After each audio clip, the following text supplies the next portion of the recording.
Hey guys, in this tutorial we're going to be making floating label that looks like this. So we're going to have two inputs, and then once we click on one, we're going to get this floating label up here. We can type.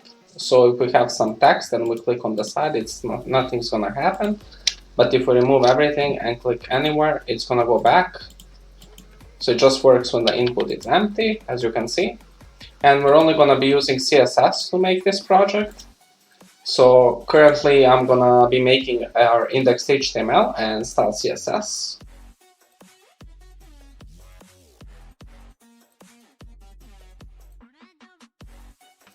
And then inside our index, we wanna get our basic HTML template.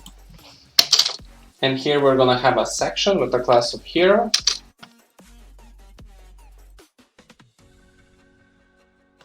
And then inside of that, we're gonna have a form. We can remove the action. And then here we're going to have two rows, so div with a class of row. So we can do row times 2. And then inside of that, we want to have an input and a label. We can do input plus label. So let me format this a bit better so you guys can see.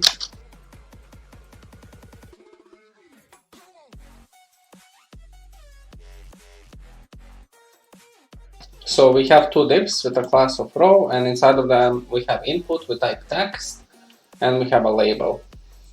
And then we don't need label 4, and here we can type username.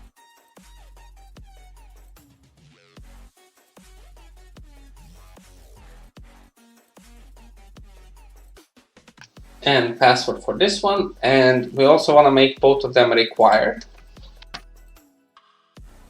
So we can just type required here in both of the inputs.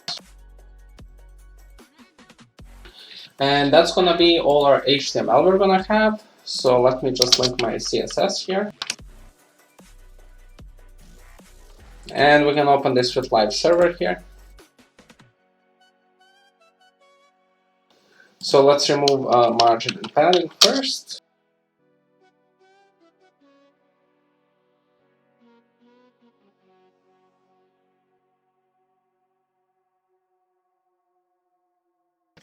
Then we're going to target our section, and we also want to center this on the page.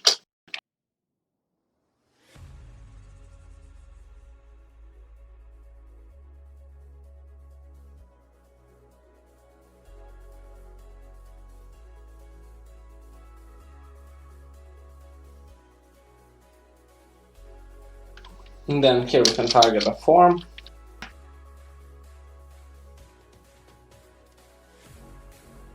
So this is just to center it here, you guys can see. Then we can target our div with a class of row that we have. This holds our input.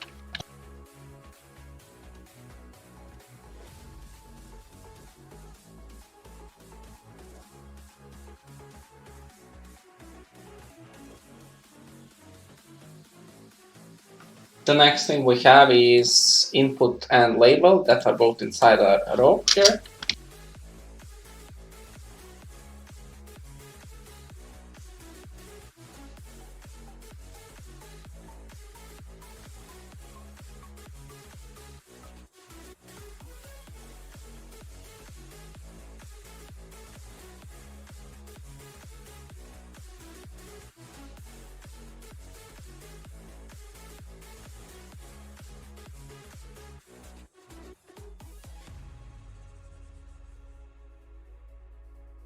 So we're going to have a border bottom only, and we want to change the color.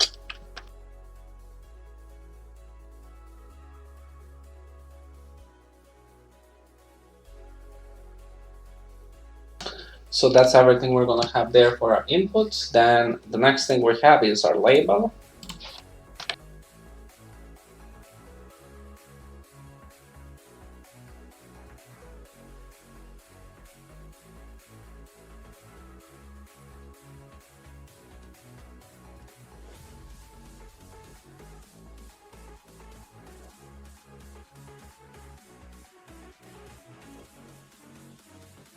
We're also going to add pointer events, so we can click on this.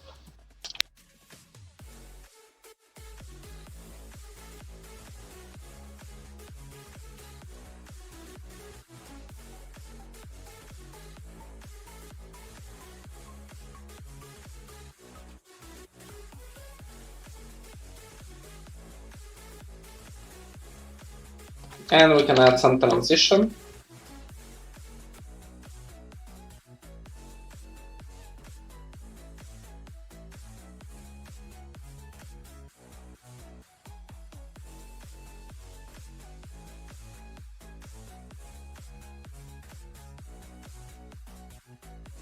And then here we want to target our row input again.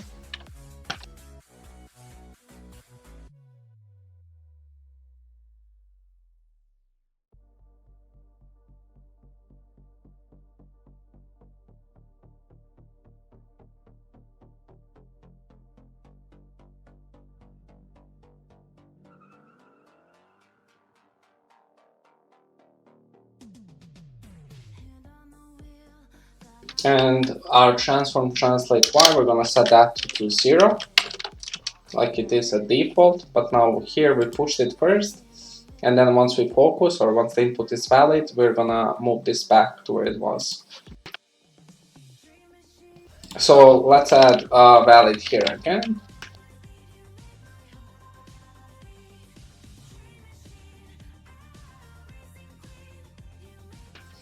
And then once we click, this goes up. So as you can see here, we have transform translate y at 0 once the input is valid, or once we focus the input. And at beginning, that's translate y at 30. So if we change that to like 60, for example, you can see what our label is here. So you can put it underneath as well.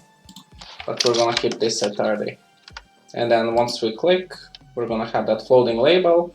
If we click back, it's gonna go back. But if we type something and we click back, it's just gonna stay there.